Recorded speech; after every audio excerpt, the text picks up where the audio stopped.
Welcome to Lead and Follow, a podcast that explores how great collaboration actually happens. I'm your host, Sharna Fabiano, author of the book Lead and Follow, The Dance of Inspired Teamwork. And I'm pleased to bring you the latest research, insights, and learning methods to help you work together better with the people around you. I help founders, solopreneurs, and new leaders become great at collaborating because I've seen how much more becomes possible when people integrate their ideas, perspectives, and strengths in a practical way. To learn more about coaching with me and for a one-time discount on your first session, go to sharnafabiano.com/coaching and enter the promo code podcast. The link is in the show notes. And now, here's the episode. Today, I'm very pleased to be speaking with Janice Shack-Marquez. Janice began her 30-year career at the Federal Reserve in Washington, D.C. as a research economist. Then she became a manager and then moved into the executive ranks. Over that time, she has devoted herself to learning how people communicate and has substantial experience coaching people who are just moving into new management and leadership roles to help them develop the skills both to manage themselves and also to manage up, down, and sideways with confidence. Since retiring from the Fed in 2015, Janice has taught and coached at George Washington University, the University of Maryland, and for several federal agencies. I am very much looking forward to hearing about this specialty she's developed coaching new managers and helping them navigate their roles as both leaders and followers. So let's dive in. Janice, welcome to the podcast. Thank you so much. I'm just absolutely thrilled that you invited me to be here. Wonderful. Me too. So I want to start by asking you to just briefly summarize your experience at the Federal Reserve, something that I don't know much about, and your transition from economist to management, how that experience has informed your work now. Sure. Thanks for asking. So I started my career as a research economist. I have a PhD, and I was doing research and publishing papers at a time when technology was very, very different than it is today. And so we at the Federal Reserve, which is the United States Central Bank, were really thinking hard about how to improve our computing environment so we could really do great work and figure out what to do about the U.S. economy. And so I got very involved with the computer science professionals. And so after several years as a research economist, an opportunity came up to actually start managing that group of computer science professionals. I have to say my economist friends thought I was crazy to give up a career as a research economist and move into this management thing, which I discovered I absolutely loved. And so because that's how I do things, I spent a lot of time trying to learn how to be a good manager. I took classes, I read a lot of books, I spent a lot of time in management. And so it gave me the opportunity as I moved up in my career to spend more and more of my time managing and less of my time doing, independent contributions. And so when I got promoted into the executive ranks, my job was actually to support the rest of the leadership and management team. And all new executives got a job description from their boss. My boss was the director of our division. And his first performance objective that he wrote down for me was that my job was to provide him with advice and guidance about how he should lead the division. Wow. It was terrifying. Here's my boss, who's like 5 levels above me, and I'm supposed to be giving him feedback. So what a fabulous opportunity this was. A, that he trusted me, and B, that he actually came and asked me for feedback on a really regular basis. So I ended up spending a lot of time trying to figure out, like, how do I give feedback, especially to people who are above me, because that's really hard and fraught at a lot of levels. And so that's what actually led me to ultimately get myself certified as an executive coach. And so I spent a good part of my career coaching and guiding people around me. I think this is such an amazing story, Janice, that as you found yourself in an executive role, your first job assignment was, in fact, to give feedback to your own boss. Now, that's probably not something many of us would guess, but at the same time, it really intrigues me because it calls into question a lot of assumptions about the role of an employee with a supervisor or If we think of reporting to someone as a following role or a supporting role, it calls into question, what is support actually? Maybe support can actually look like feedback. And so I'm really curious to hear a little bit more about this experience you had and what you learned during those years.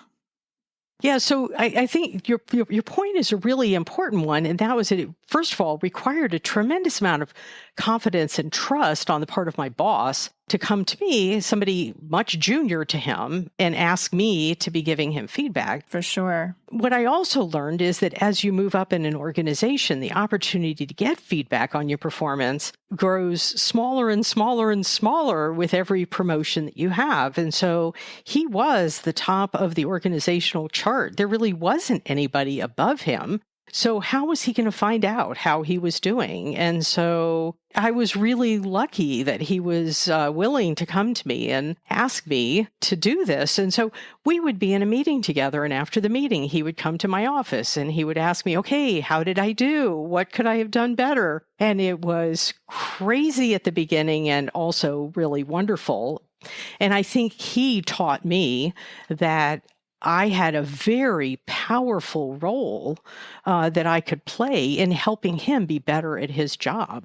So, now, many years later, I know that I'll call that followership. Then I just knew that was the thing I was supposed to be doing. And I loved doing it. Yeah, I really, really enjoyed that. And other people who were fairly senior then started to trust me to do that as well. And so, at the time, it was often referred to as, Janice is one of those people who will speak truth to power. I didn't see it that way. I saw it as a way to help them be better at their job and to, gave me the chance to teach my boss to be the kind of boss I wanted to have by giving him positive reinforcement when he did things that I thought were terrific and discouraging him from doing things that were not. That is such an important insight you're sharing, that the higher up you get, the harder it is to get feedback, because it just reminds me that we always need feedback, no matter what our position. We need feedback on our performance, on our ideas. We need that dialogue and that external reflection that we can't do by ourselves. And it's really easy to forget that. I also see that this possibility of getting the feedback from one's own followers or from those in supporting roles can potentially be a very practical strategy, as well as being just a wonderful way of thinking about support and defining support. And I think it requires a lot of courage on the part of a leader. Totally. To be open to, it's one thing for a leader to say, I have an open door policy. That's a very common thing for leaders to do. It's in the manual. You're supposed to have an open door policy. And then is the question of, yes, your door is open. And then are you actually interested in hearing what people have to say? And that's a lot harder for folks to do.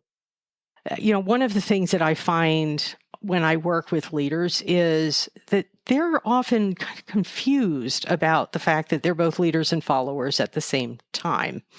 And so, yes, I was a follower to my boss, and then I had many people who were reporting to me. And so I had to exercise leadership and exercise followership at the same moment. And I had to figure out, for me, how to have the courage to be able to stand there and have the people who report to me come and tell me ways in which I could be more effective in my role and ways in which I was getting in my own way, which was a challenge and which I loved. Absolutely. And I think that's just such a huge key, this idea that we are always both doing the actions of leading and following, or that if we do take that on, to always be able to lead and follow, that generally our relationships get better and generally our performance improves. And this seems to be kind of a specialty of yours. You'd mentioned you work with new managers or those who are kind of apprehensive about taking on that new leadership role. And it almost seems like this insight of yours, this being able to, lead at times and follow at times, whether it's positional or just functional, is a big part of that. Yeah. And it's important to remember that I lived through this, right? So I became a new manager and thought, wow, this is amazingly hard and really energizing, and I loved it. And for me, the hardest transition was when I moved out of my management role and into what's called a leadership role or an executive role, where I had people reporting to me but I didn't have lots of direct reports and day-to-day responsibilities. That was really an existential crisis of, like, what is my job? What do I do? What is my role? How do I contribute? And so that really forced me to kind of think about, who am I leading? Who am I managing? What is this thing that I'm trying to do? And that was part, and it was at that moment that I started supporting the rest of the leadership and management team. And so it gave me the chance to really think about, how do I help people get clear about what is their role? And one of the things that was really interesting is that when you ask most managers, what is your team? What team are you on? They'll report their boss, themselves, and the people who report to them. And that's the team. It's like their little local team, their nuclear family.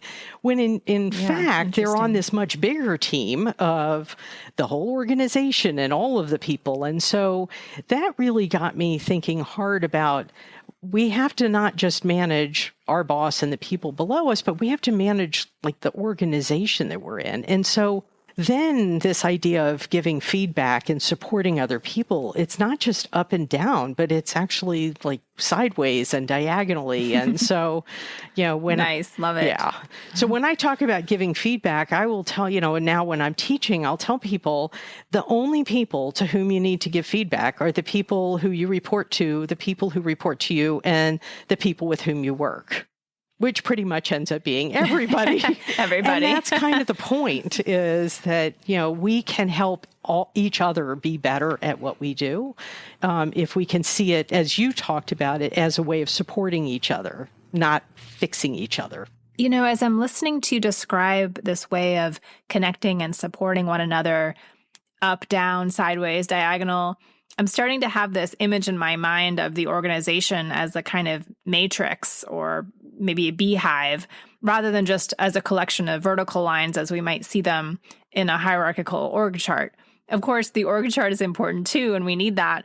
But this other way of moving out in all directions to offer support and receive support, it just strikes me as a way to build a stronger fabric of working together.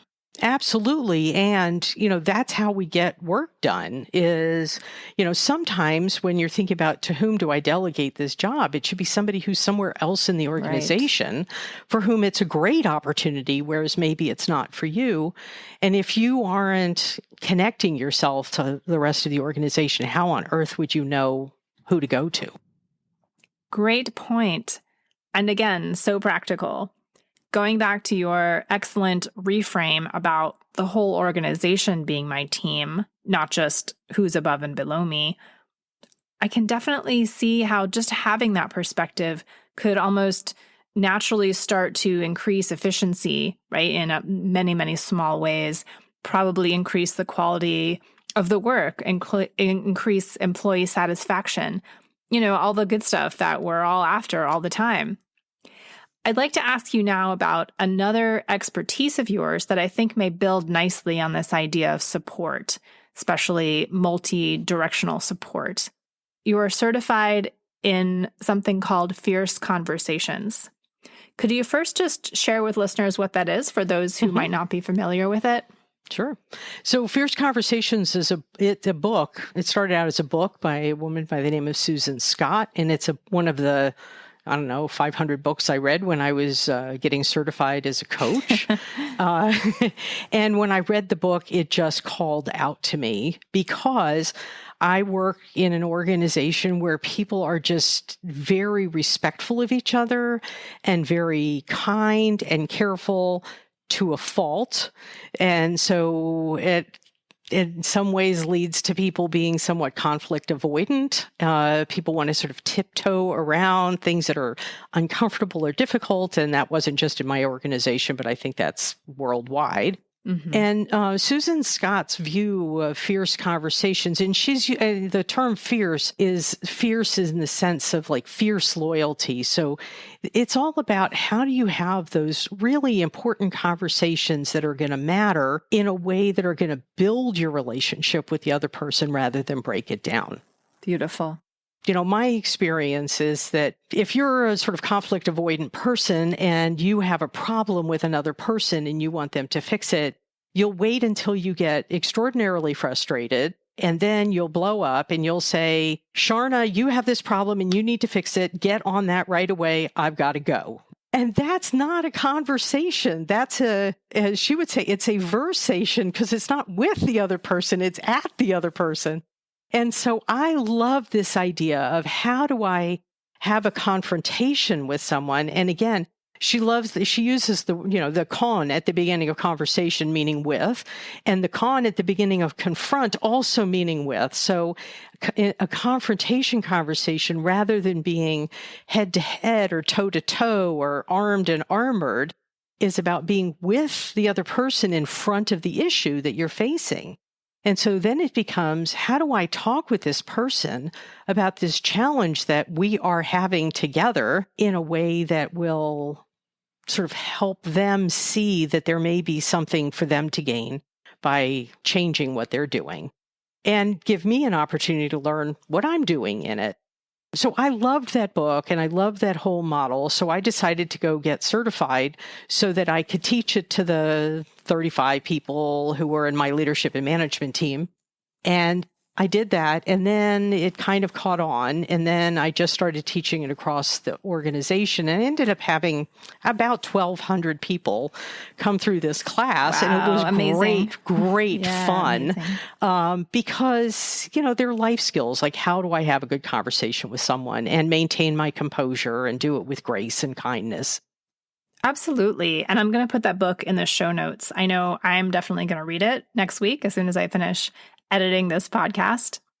I really love the definition of confrontation you shared, to be with someone in front of an issue. That's so useful and powerful.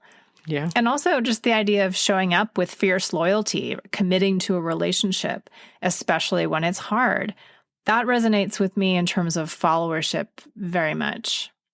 I'm wondering, after doing all of those trainings with hundreds and hundreds of people, what kinds of things did you see happen in your organization? I mean, conflict avoidance must be something we just all experience. To be present with conflict is a real skill, as you have said. It's like a Jedi skill. So I'm curious whether you noticed any particular shifts or changes as a result of doing this work. So I did, and it was really thrilling because all the way through my career, I was never my job was not in human resources as a trainer. I had a business role, and so I was in my business role, and then I did this because I loved it and was able to convince my division to give me space to do this training across the organization. So I would find myself in meetings with people in other parts of the organization, and I would hear them using the terminology that came from Fierce Conversations. And, it was personally thrilling. And then also really encouraging that people were really learning a way to have these conversations more productively with each other. And so, it was just wonderful. And, some of it is all of it is learning how to keep yourself in balance through that conversation, because the other person is entitled to do whatever it is that they want to do in the conversation, behave badly, get upset, cry, whatever it is that they choose to do. And then the question is, what are you going to do with yourself and your part of the behavior? And I just really love that, to be able to see people dealing with conflict with grace and confidence. And it was really lovely. As I'm hearing you speak about conversations, it occurs to me that any really good conversation is inherently a kind of fluid leading and following experience, where on the one hand, you need to be able to hear what that other person is saying with all of the grace and internal composure you're referring to. And at the same time, you need to be able to speak what you see as true and in service of the common goal or the project or what have you. So I don't know, it almost seems like that maybe by doing the work of fierce conversations, it's almost like another way of introducing this idea of being able to switch roles, so to speak, between leading and following in any relationship you may have, at work or anywhere else. I don't know. What do you think about that? Oh, I think you've hit the nail on the head. And, it's about how can I be persuasive, which is what followership is all about. How can I be persuasive to the other person in the conversation? And I mean, it's one of my very early learnings in this was at my very first management meeting that I attended after I became a manager. And my boss was sitting in the room, and one of the other executives in the room, I'm managing the computer science professionals. He was very unhappy with something that had happened, which was 100% his doing. And he chose in that venue to attack my staff. And I got very defensive of them because I felt like that was my job, was to have the backs of my people. And so I defended them, I thought, very boldly and with great confidence. And then we moved on in the conversation. And after the meeting, my boss pulled me aside and he said, I love that you were defending your group and that you had their back. And I wonder how persuasive that really was and how it might have been different had you simply been willing to listen to what he had to say. And that might have put you in a more powerful position. And so you may want to think about it. So I will admit, I went home and thought, oh my God, I'm going to be fired from my job because I can't even listen to people. I'm a horrible human being. And I was very sad. And then, 20 minutes later, I started trying to figure out, where do I learn about how to be a better listener? And so I actually went and took a course on effective listening, which turned out to be profoundly interesting because it was, as you said, about how to position yourself in the conversation to really be able to support the other person, influence the other person, and maintain yourself all at the same time. Right. So, yeah, that was a real early piece for me in moving me towards this this body of work is, the importance of listening, which sounds on the surface like you're being subordinate to the other person because you're letting them speak, and then realizing that by really listening, I have all the power or a lot of power in that conversation. And it was a really big learning opportunity for me, a real gift. I think that's another really profound insight that, I think when we hear that word listening, at least, for me for a while, the image I have in my head is like a friendly conversation and one person is speaking, the other person is listening, right? But really what you're talking about is listen when it's hard. Yes. Listen when someone's upset or disagreeing with you, or maybe even out of line in a certain way. Can you listen then? Yeah. Right? That is powerful. Yeah. And I think for my mind, the way to do that is often when we listen, we're listening to win. We're listening to figure out the next smart thing to say so that we can sound like we know what we're talking about. And this is really about listening to learn from the other person. So I can listen to somebody with whom I vehemently disagree. And by listening to them, I'm not approving of their statements, advocating anything. I'm simply learning where they're coming from. And then I get to ask them some interesting questions. And so I will often, somebody will say, say Right. something, and I will come back and say wow, that is so different from anything that I ever thought about. Can you tell me more about that? Which is a way for me to prevent myself from saying, are you kidding me? Which is often my instinct, just to really help me understand where you're coming from. And then I get to learn something, and then I get to decide what I want to do with what I've learned.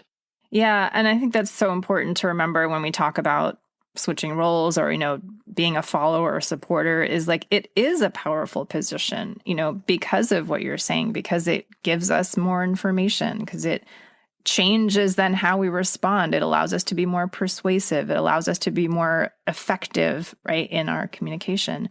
Yes. And it's insanely hard. Very hard. It's important. It's important to point, if they're talking about something to which you're not very connected, or, you feel very passionately, it's fine. Like, oh, this is very interesting. I'm learning all kinds of new things. If it's something that you feel really, really strongly about, for example, if it's somebody giving me feedback about something that I have done that they didn't like, it's much more difficult for anybody to stay in a place of curiosity and openness and being, interested in learning what's happening. And that's where it's amazingly powerful. Yeah, absolutely. It's a lifelong practice for me. I think there's sort of no end to that. I want to just ask you now about, because now you're teaching, you do a lot of teaching now, and having worked with the sort of niche new managers on these kinds of skills, how does that inform your teaching?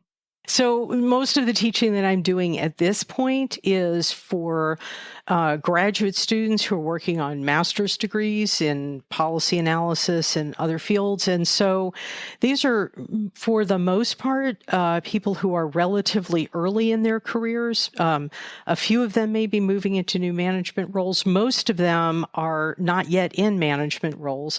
And so I focus in those classes on the incredibly influential role that they can play as a courageous follower.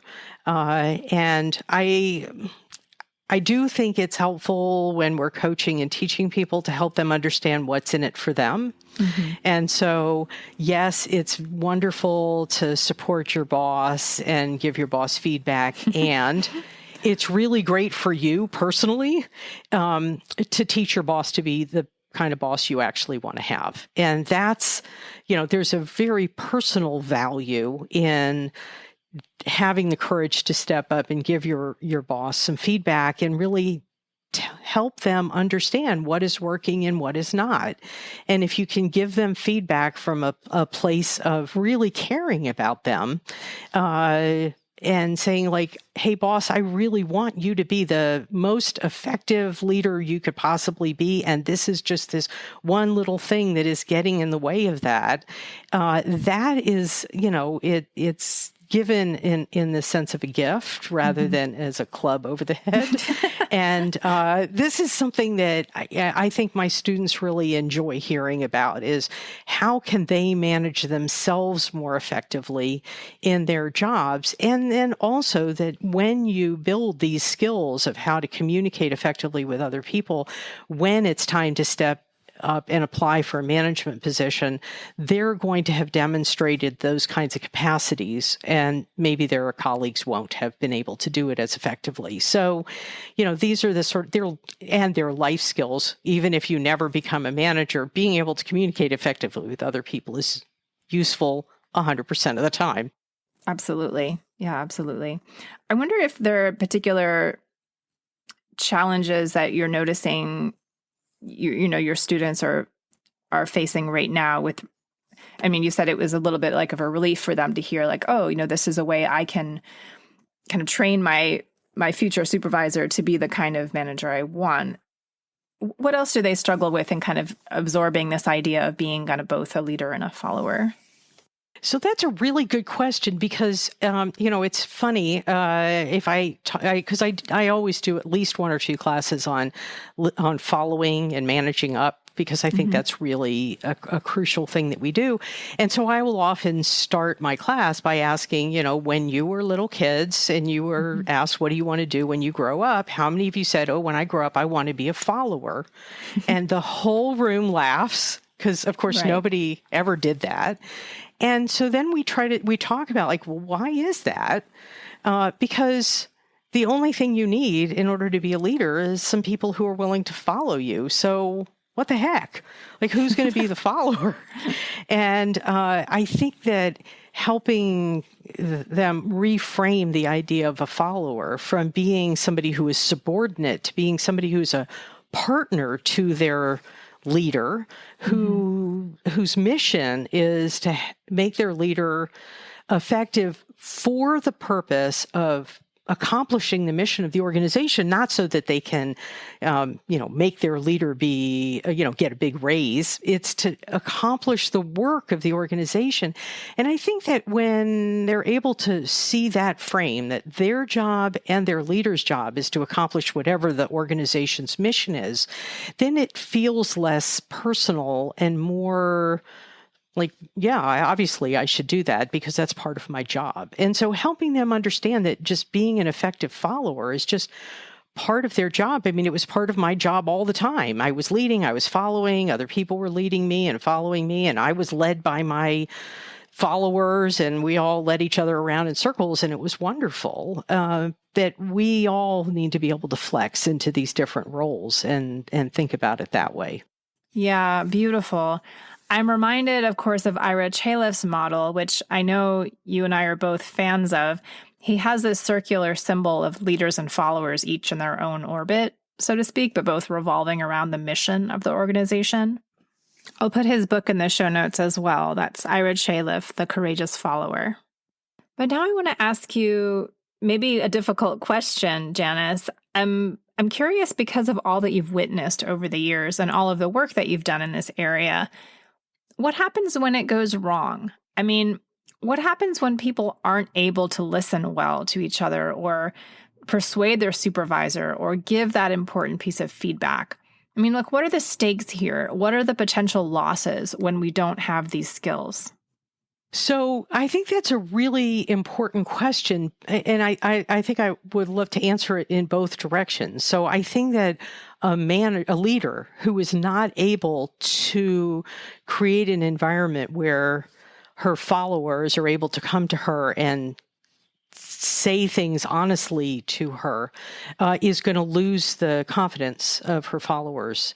And, the research very, very consistently shows that people do not quit jobs, they quit bosses. And that it's crucial, if you're going to be effective as a leader, that you create an environment that followers want to be in. Absolutely. And I think the obverse of that is that if you're a follower and you see something that is fundamentally wrong and you don't have the courage to speak up about it, it is going to create a tremendous amount of dissonance for you and make you probably utterly miserable in your job. And I think that's the reason that people leave, is that they see, I'm afraid to talk to my boss about this because my boss is scary. There's going to be retribution. And so people leave and they look for organizations where they will be welcomed and where they can do that. And so I think that if we were to look at employee engagement data, what you would see is that the organizations that really engage their employees are organizations where the leadership team is open to this kind of feedback and creates an environment where it is a two-way conversation everywhere. Like it's an organizational conversation, not a top-down conversation. And I think that is becoming more and more true in the wake of the Me Too movement and after George Floyd's murder and thank goodness, the elevation of the whole issue of Black Lives Matter. I think that we now need to be able to work in places where we can talk about the things that are important. And I think that's gonna get only more, not less. And so being able to create an environment where everybody's able to talk honestly with each other is going to be critical. It really is. I think what you're saying is just so urgent, and it even inspires me more to pursue this kind of work, whether you call it leading and following or something else, work that encourages people to think of their relationships as reciprocal, to think of what they do at work together as a reciprocal process, and to think of themselves as not only able, but somehow tasked or responsible. Thank you, for supporting one another in all directions. It seems like the only option, Now, I mean, the sort of engagement, attrition statistics are kind of off the charts, right? And there's nothing else that's really moving the dial. And I think that when we start really digging into the data about what's happening as the pandemic, thank goodness, begins to wane, and what they're now talking in the news about the great resignation of all these people leaving jobs, I think that what you're going to see is that people are leaving those jobs where they feel they do not have space to be courageous followers. They're just not even invited into the discussion. And I think people don't want to do that anymore. Well, Janice, this has been an absolute pleasure. And just before we wrap up here, I want to ask you if there's anything you'd like to leave listeners with in the way of maybe a starting point in how to think of leading and following in their work environment, wherever they might be. I think so many of us get fixated on this idea that we have to fix other people. That other person has this behavior that I don't like, and if they could just fix their behavior, everything would be better. Right, and the difficult people. Exactly. And that in reality, the only person whose behavior you can change is your own. It's disappointing that we can't change other people's behavior, and it's true. And I think the sooner we recognize that and just accept that, then we can start thinking about, okay, since I can't change anybody else's behavior, what can I change in me to create that openness that gives me at least a fighting chance to have a good conversation with this other person? And how do I invite them in an effort to help them understand what the world looks like from my view? Yeah. And I think that's, that's the outcome that we all want. Absolutely. Very well said. And it's a great starting point, really powerful. Even if I think I only did that for the next week, I'd already be a kind of a more compassionate presence. Building your interest in what's happening for other people and listening to learn. I think if we can just go into every conversation wondering what new fascinating thing we can learn from the other person, the world will feel like a better place. I really could not agree more. And I want to thank you for putting it into words with such eloquence and such precision. You're just a wonderful guide, and thank you again so much for sharing your insights and your experience with us here today. And thank you so much for having me. This was just a tremendous amount of fun and really, really interesting. You have been listening to the Lead and Follow podcast. Special thanks to Glover Gill for composing our music, and a huge thank you to all of you who support the show. It really means a lot. If you enjoyed this episode, please share it with a friend or consider joining the Lead and Follow fan club for as little as $3 a month. There's a link at the bottom of the show notes.